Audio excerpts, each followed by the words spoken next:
Halo Jeruk Lovers, kali ini Mimin akan menarasikan film kocak dengan aktor yang juga nggak kalah kocaknya. Selain itu, film kali ini juga akan menampilkan seni bela diri yang nggak kalah seru.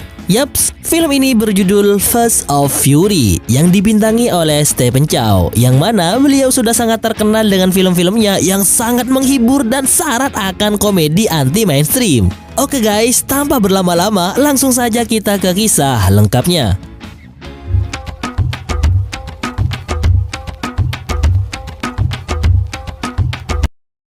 Film dibuka dengan memperlihatkan seorang anak desa bernama Lau Ching, di mana saat ini ia berada di Hong Kong dengan harapan bisa menemukan pekerjaan yang layak dan dapat merubah hidupnya. Namun baru saja ia sampai di sana, Lau Ching sudah bernasib sial.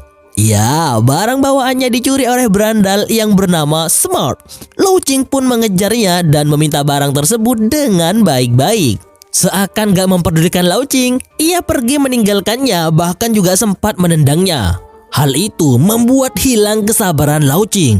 Lalu dengan semangat bertahan hidup dalam kerasnya ibu kota, Lau Ching akhirnya terpaksa melumpuhkan Smart, yang mana ia menggunakan jurus andalannya yang selama ini ia simpan. Lau Ching ini punya tangan kanan dengan kekuatan yang luar biasa. Kalau bisa kita katakan, Lau Ching ini adalah One Punch Man dalam dunia nyata. Akan tetapi, setelah pertarungan tadi, ia malah kehilangan alamat teman kampung halamannya, yaitu Keng. Merasa sudah nggak ada tempat lagi untuk ia tinggali, Lau Ching pun akhirnya memaksa Smart agar memperbolehkannya tinggal bersamanya.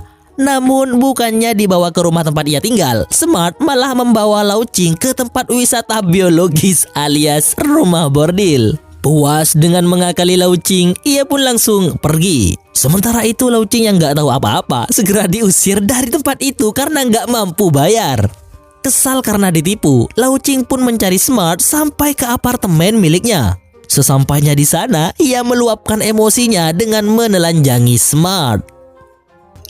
Hari-hari pun berlalu dan Lau Ching masih belum mendapatkan pekerjaan. Berbagai lamaran sudah ia coba, namun gak satupun yang mau menerimanya bekerja. Sehingga pada suatu hari akhirnya ia berhasil diterima di sebuah restoran. Tak lupa juga ia sekalian mengajak Smart bekerja bersamanya. Walhasil keduanya resmi bekerja sebagai pelayan restoran. Namun baru pertama bekerja, Lau Ching harus mendapat masalah. Hal itu disebabkan karena dua geng kriminal yang sedang bersepakat di tempat itu merasa terganggu dengan Lau Ching yang ikut campur. Walhasil mereka pun mengeroyok Lau Ching dan juga Smart yang berniat membantunya.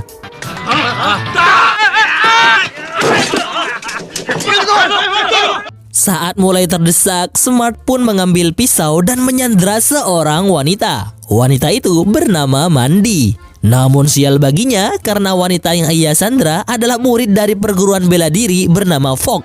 Ia datang ke restoran itu bersama teman seperguruannya yaitu Cheng Wei. Akhirnya ketika melihat Smart lengah, Mandy segera melawan dan melumpuhkannya. Tak sampai di situ, Cheng Wei yang melihat hal itu juga ikut membantu. Sehingga pada akhirnya ketegangan pun bisa mereda dikarenakan Lau Ching yang menjelaskan duduk permasalahannya. Yang ternyata masalah itu timbul cuma karena salah paham. Akan tetapi, dengan keributan yang Lau Ching dan Smart timbulkan pada restoran hari itu, membuat keduanya akhirnya dipecat. Sambil merenungi nasib sebagai seorang pengangguran, tanpa sengaja Lau Ching kejatuhan koran yang berterbangan. Di koran tersebut terdapat pengumuman mengenai diadakannya turnamen bela diri, yang mana hadiah untuk pemenang turnamen tersebut adalah uang tunai sebesar 10 juta dolar. Wow, Lau Ching yang awalnya masih ragu diyakinkan oleh Smart agar mau mengikuti turnamen tersebut. Apalagi mengingat potensi tangan kanan Lau Ching yang berkekuatan super. Akhirnya mereka pun segera mendaftar agar bisa ikut berpartisipasi. Namun sesampainya di sana, Lau Ching ternyata malah ditolak karena tidak berasal dari perguruan bela diri manapun. Oleh karena itu, Lau Ching dan Smart segera mencari perguruan bela diri agar segera bisa mendaftar di kompetisi. Singkat cerita, Lau Ching dan Smart akhirnya sampai di perguruan Ciu Tung yang pada kenyataannya adalah kedok untuk sebuah geng kriminal. Dan tak butuh waktu lama, akhirnya mereka diterima menjadi murid setelah membayar sejumlah uang. Kemudian pada malam harinya, sebagai bagian dari geng, tugas pertama mereka adalah menyergap Master Fox One dari perguruan bela diri Fox, di mana pada malam itu beliau keluar malam sendirian. Lalu tak lama kemudian, gerombolan murid Ciutung langsung menyerang Master Fox. Namun dengan keahlian beliau dalam seni bela diri, Master Fox berhasil menguasai keadaan. Akan tetapi, salah satu antek Ciutung melempari beliau dengan pasir, sehingga membuat pandangan beliau kabur. Walhasil, Ciutung pun segera menyerangnya yang kini sedang dalam keadaan lengah. Iba karena melihat Master Fox dalam keadaan itu, Lao Ching memilih membelot dan menangkis serangan Ciutung, sehingga terjadilah perdebatan di antara mereka. Sementara itu, Master Fox yang sudah lemah akhirnya dikeroyok oleh anak buah Ciutung. Beruntung Mandi yang gak lain adalah putri Master Fox bersama juga dengan Cheng Wai akhirnya datang menolong. Sontak hal itu membuat Lao Ching dan Smart malu dan menutupi wajahnya. Keduanya masih gak enak hati karena sebelumnya di mantan restoran tempat mereka bekerja, keduanya terlibat perkelahian dengan Mandi dan Cheng Wai. Sementara itu, dengan kedatangan mereka, Ciutung dan kawan-kawan berhasil dilumpuhkan, kemudian kabur. Akan tetapi, saat melihat Lao Ching dan Smart masih di tempat kejadian, Cheng Wai berniat menghajar mereka. Beruntung, Master Fox melarangnya karena sempat ditolong oleh Lao Ching. Keduanya pun akhirnya dibawa ke rumah Master Fox untuk beristirahat. Di sana, Lao Ching dan Smart yang sudah menyukai Mandi sejak pertama kali berjumpa berlomba-lomba untuk mendapatkan hatinya. Untuk langkah pertama, mula-mula Smart mengirimkan surat cinta kepadanya. Tak mau kalah dengan Smart, Lao Ching diam-diam juga berniat mengirim surat kepada Mandi. Namun belum sempat ia melaksanakan tujuannya itu, dia malah membatalkannya karena hampir ketahuan Mandi. Di sisi lain, melihat ada surat yang tergeletak di dekat jendela, Mandi yang ternyata juga menyimpan perasaan kepada Lao Ching mengambil surat tersebut dan mengira Lao Ching lah yang mengirimkan surat itu. Keesokan harinya, ia pun pergi menemui Smart dan menitipkan surat balasan kepadanya. Betapa hancur hati Smart mengetahui Mandi lebih memilih Lao Ching dan hanya menganggapnya sebagai seorang kakak. Bersamaan dengan itu, Lao Ching menemui Master Fox dan memintanya agar dijadikan murid. Mendengar hal itu, Master Fox menolaknya karena menganggap Lao Ching tidak memiliki bakat. Lao Ching pun akhirnya berterus terang bahwa ia memiliki tangan kanan yang sangat kuat. Dan untuk mengujinya, Master Fox bersedia untuk menjadi kelinci percobaan. Sehingga akhirnya pukulan tersebut berhasil membuat beliau kalang kabut. Akan tetapi, beliau menyembunyikan rasa sakitnya karena malu telah meremehkan Lao Ching sebelumnya. Saat akan dilakukan percobaan yang kedua, Master Fox yang jantungnya sudah jedak-jeduk terselamatkan dengan kedatangan Mandi. Ia mengatakan bahwa ada tamu dari Jepang yang mencarinya. Sontak hal tersebut membuatnya lolos dari pukulan maut Lao Ching. Setibanya di ruang tamu, terungkap bahwa orang Jepang yang mencarinya bertujuan menantang perguruan Fox untuk bertarung. Lao Ching yang sudah berada di sana didorong oleh Cheng Wai agar menyanggupi tantangan tersebut. Walhasil, Lao Ching pun harus menghadapi petarung Jepang yang berpostur tinggi besar. Namun, meski secara fisik keduanya sangat berbeda jauh, Lao Ching yang pada awalnya dipukul habis-habisan akhirnya berhasil mengalahkan musuhnya itu dengan pukulan mautnya. Hal itu pun membuat Master Fox bangga, sehingga beliau mengangkat Lao Ching dan juga Smart sebagai murid perguruan Fox. Singkat cerita, malam pun tiba. Di dalam kamar, Lao Ching meminta Smart menyampaikan surat cintanya kepada Mandi, yang mana sebelumnya ia nggak jadi memberikan surat tersebut. Setelah membaca surat itu, Smart merasa surat yang dibuat Lao Ching tidak menarik. Dia pun berinisiatif menuliskannya surat yang baru, yang tentunya lebih romantis. Setelah selesai menulis, Smart mengirimkan surat tersebut langsung ke kamar Mandi. Namun tiba-tiba Cheng Wai datang dengan membawa Mandi yang sudah pingsan. Hal itu pun membuat Smart harus bersembunyi di dalam lemari. Sementara itu, di waktu yang sama, Lao Ching tanpa sengaja menciduk seorang pencuri. Yang ternyata pencuri tersebut adalah Ah Keng, teman sekampung halamannya yang selama ini ia cari. Ah Keng berkata bahwa ia bukan satu-satunya pencuri pada malam itu. Pasalnya, ia juga melihat ada orang lain yang juga masuk selain dia. Mendengar penjelasan Ah Keng, Lau Ching pun segera bergegas ke kamar mandi karena khawatir akan keadaannya. Sesampainya di sana, ia kaget menemukan mandi yang sudah di-unboxing oleh Cheng Wai. Walhasil, keributan pun terjadi. Smart yang sedari tadi sembunyi di dalam lemari akhirnya juga ikut membantu.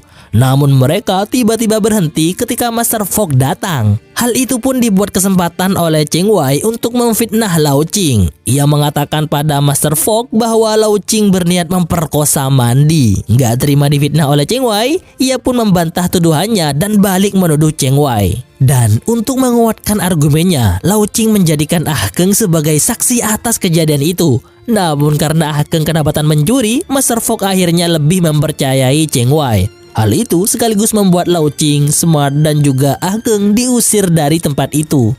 Di tengah perjalanan yang gak pasti, Lau Ching bertengkar dengan Smart karena merasa dikhianati. Ya, sebelumnya Lau Ching menemukan surat balasan dari Mandy yang tidak sampai ke tangannya. Terlebih lagi, ia juga melihat surat yang ia titipkan kepada Smart sudah robek gak karuan. Yang mana pada kenyataannya, Smart sudah mengganti surat tersebut dengan yang lebih romantis. Akibat hal itu, keduanya pun berpisah. Karena sudah nggak memiliki tujuan lagi, Ah Keng membawa Lau Ching ke 4 guru tua perguruan Jingwu. Walhasil, bergabunglah dia sebagai murid perguruan Jingwu agar bisa mengikuti turnamen bela diri. Keesokan harinya, Lau Ching langsung dilatih dengan keras agar memiliki ketahanan tubuh yang kuat.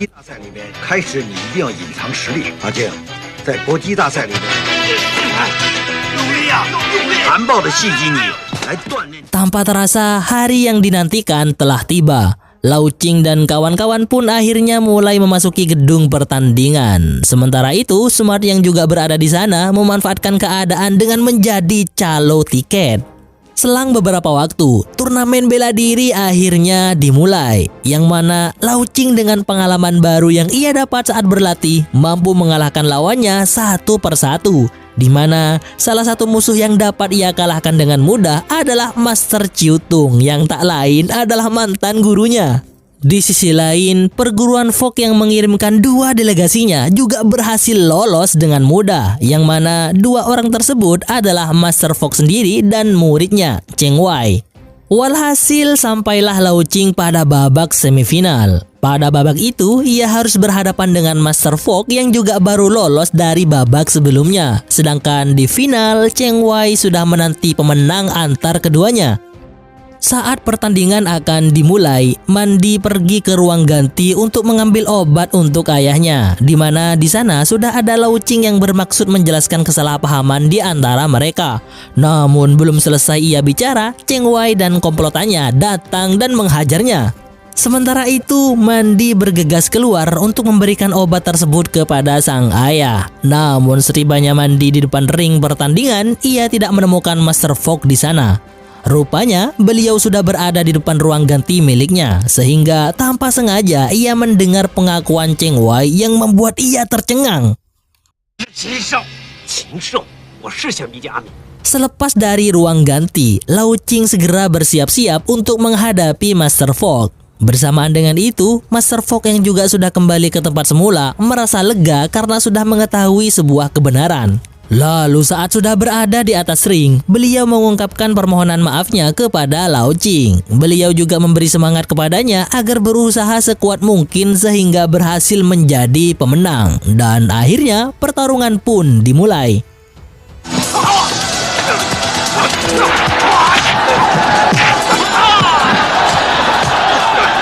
Setelah melalui pertarungan yang panjang dan terhormat, Lau Ching akhirnya menang setelah mengalahkan Master Fogg yang harus jatuh karena penyakitnya kambuh. Sehingga setelah kejadian itu, Lau Ching ditetapkan sebagai pemenang dan berhak maju ke final. Namun meski begitu, Lau Ching tetap saja khawatir atas keadaan Master Fogg saat ini. Di ruang ganti, Master Fogg yang sudah terkulai lemas enggak berdaya didatangi oleh Cheng Wai. Di sana, Master Fogg yang sudah tahu kebusukan hati Cheng Wai langsung memarahinya serta berniat mendiskualifikasinya dari pertandingan. Mendengar hal itu, Cheng Wei yang awalnya pura-pura sedih, sekonyong-konyong langsung membekap gurunya itu sehingga membuat ia mati. Sesaat kemudian, Mandi yang baru saja masuk ke tempat kejadian malah percaya bahwa ayahnya dibunuh oleh Lau Qing setelah dikelabui oleh Cheng Wei. Tak lama kemudian, pertandingan final pun akan segera dimulai. Namun sebelum pembawa acara meresmikan dimulainya pertandingan final tersebut, terlebih dahulu ia mengabarkan berita duka tentang kematian Master Fox. Yang mana Lau Qing yang awalnya sudah bersemangat mendadak lemas setelah mendengar kabar itu. Pasalnya ia merasa bahwa ialah yang menjadi sebab kematian Master Fox. Walhasil, pertandingan pun dimulai dengan Lau Qing yang hanya bisa diam tanpa adanya perlawanan.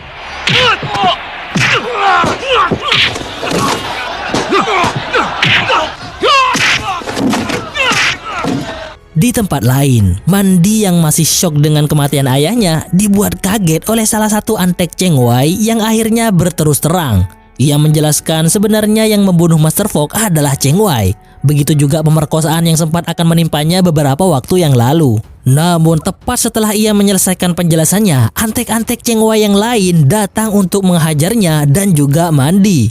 Beruntung Smart datang membantu sehingga berhasil membuat Mandi lolos. Sementara itu, Lau Qing yang sudah babak belur dan bercucuran darah sama sekali masih nggak ada niatan untuk melawan. Sehingga hal tersebut membuat timnya melemparkan handuk putih pertanda bahwa Lau Qing sudah menyerah. Beruntung Mandi datang tepat waktu dan menangkap handuk tersebut. Ia juga menjelaskan bahwa sebenarnya Cheng Wei lah yang membunuh ayah tercintanya. Mendengar hal itu, Lau Qing kembali bersemangat dan mulai menghajar Cheng Wei.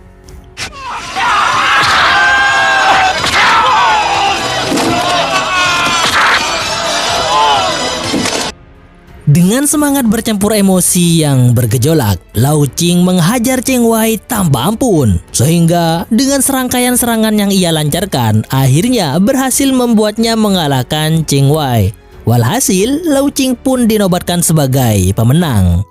Di luar arena, Lau Qing dan Mandi melihat Smart tertatih-tatih keluar dari pintu depan, yang mana wajahnya terlihat memar akibat menolong Mandi. Lau Qing pun meminta maaf kepadanya karena kesalahpahaman yang terjadi sebelumnya. Melihat hal tersebut, Smart dengan lapang dada memaafkan Lau Qing. Namun di sisi lain, ia juga harus merelakan Mandi yang sudah jatuh ke pelukan sahabatnya itu.